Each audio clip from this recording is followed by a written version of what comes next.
parents and caregivers, our main goal is to keep the children in our care safe. This includes traveling in the car. When my daughter reached 20 pounds, her babysitter asked if I could front face her car seat. I requested that she continue to rear face, and this is why. SafeRideForKids.org states that car crashes are a leading cause of death in children under the age of 4. The reason for this mostly is because children are improperly restrained or even forward-faced too early. A survey from the University of Michigan shows that 25% of parents switch their children at or before 12 months of age. However, the American Academy of Pediatrics states to keep your child rear-facing until they are at least 2 years old. I'd like to draw your attention to this video from the Ohio State University that shows the differences in a car crash when a baby's rear-facing and forward-facing.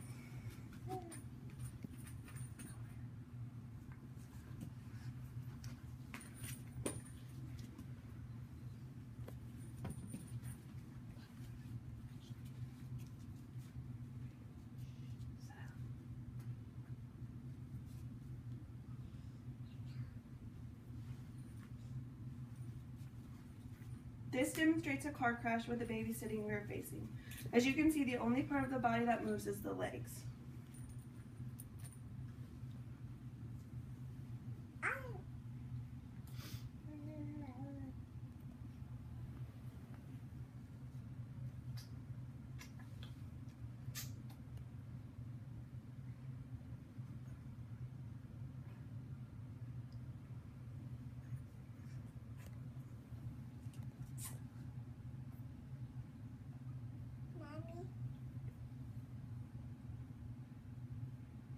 This is going to demonstrate a car crash with a forward-facing seat.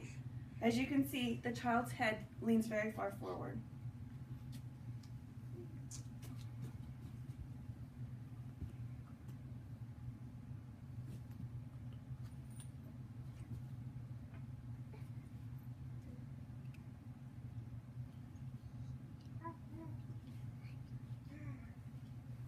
Children are recommended to sit rear-facing extendedly because their vertebrae are not completely developed.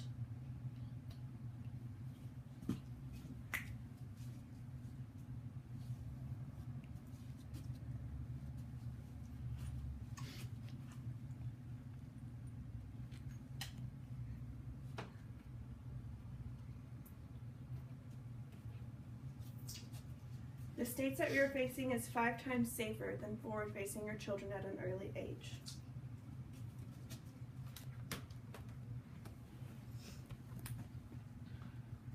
From the video, we learned that it only takes a 1/4 inch of stretch to put your child's spinal cord at risk for rupturing. Spinal injuries include partial and full paralysis and even death. The Kansas state law states that children under the age of 1 must be rear-faced. They also recommend that children stay rear-facing as long as they can up until the age of 4. This is a chart from the New Hampshire statutes, and it shows that the recommendations for car seats. It shows that children between the ages of birth and 3 are still safe to be rear-facing because they're still developing. It also shows that you can forward-face early as 1. Now, even though you can, all of the recommendations state that children should be rear-facing up until the age of 2. HealthyChildren.gov shows us that there's 3 different types of rear-facing car seats. I brought today the 3 different types it suggests, and I can explain them all. This first car seat in the floor is a Graco Snug Ride. It rear-faces only. It's the first type of car seat listed. It rear-faces up to 30 pounds, and these run $73 to $100 depending on which style you want. The next car seat listed is what's called a convertible car seat. They rear-face and forward-face. This particular car seat rear-faces up to 40 pounds and 40 inches, and it'll cost you about $50. The last car seat is what's called an all-in-one. This car seat can rear-face, forward-face, and turn into a booster. The maximum weight for this car seat is 80 pounds, and it rear-faces up to 35 pounds and 32 inches. and this car seat will run you about $100. This last car seat does everything that all of these car seats does and then more. So if you start out with a car seat like this, you can save yourself quite a bit of money. There's a lot of reasons parents choose to forward face at an early age.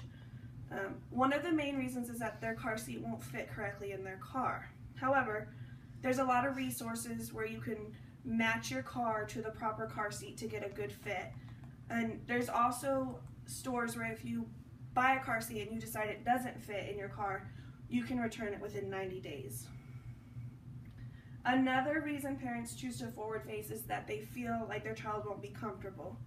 But at such a young age, children are really flexible. We saw in the video how far they can bend and how much they can contort their bodies. This is the car seat I currently use. My daughter's almost 2. Her feet don't even touch the back of the regular car seat.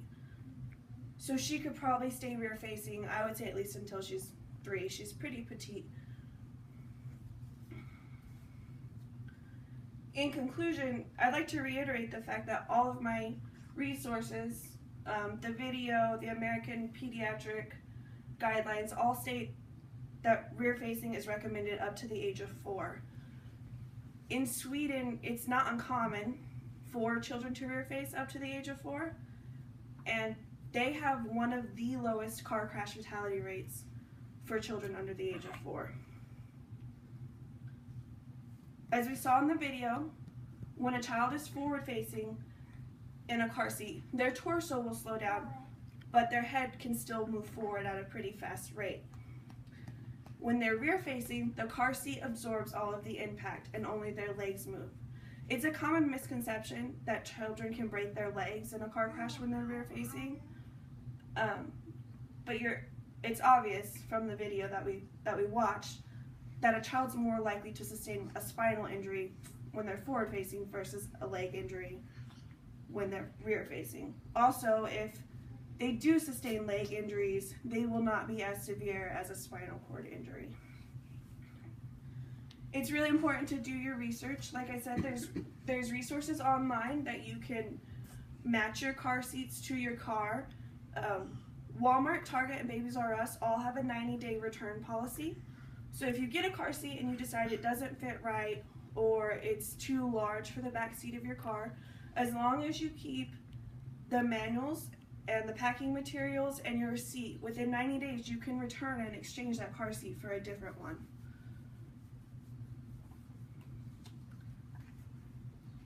The simple fact here is that extended rear facing can save your child's life in a collision.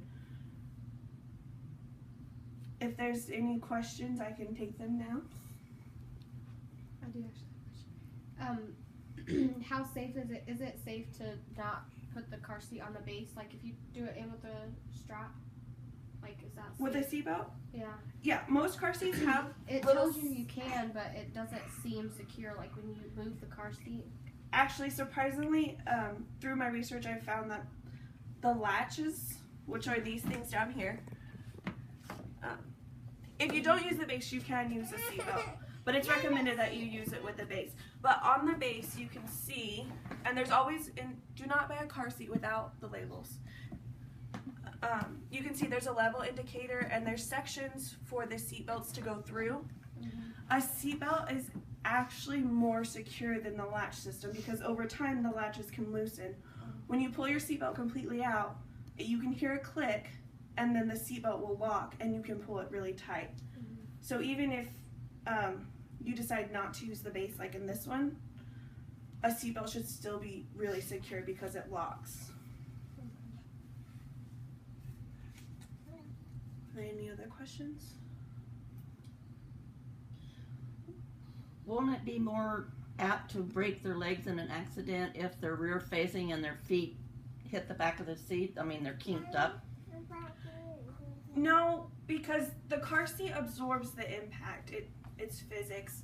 If you look in the video, typically their legs kind of fly because they're not secure.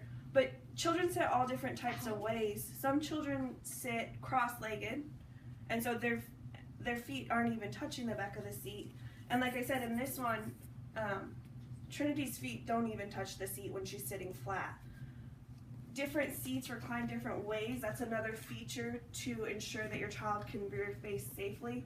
This one has a feature where the seat can sit back more for a baby, like a small baby that's 5 pounds. And this one also can sit up more for a larger child. Still, a leg injury, if your child is going to get injured, you'd probably prefer them to have a leg injury versus a spinal cord injury. So even if they break their legs, that's something they can come back from typically, because their bones are still growing and forming. However, a spinal cord injury can result in paralysis or even death. Are there any other questions? Okay, thank you guys for coming.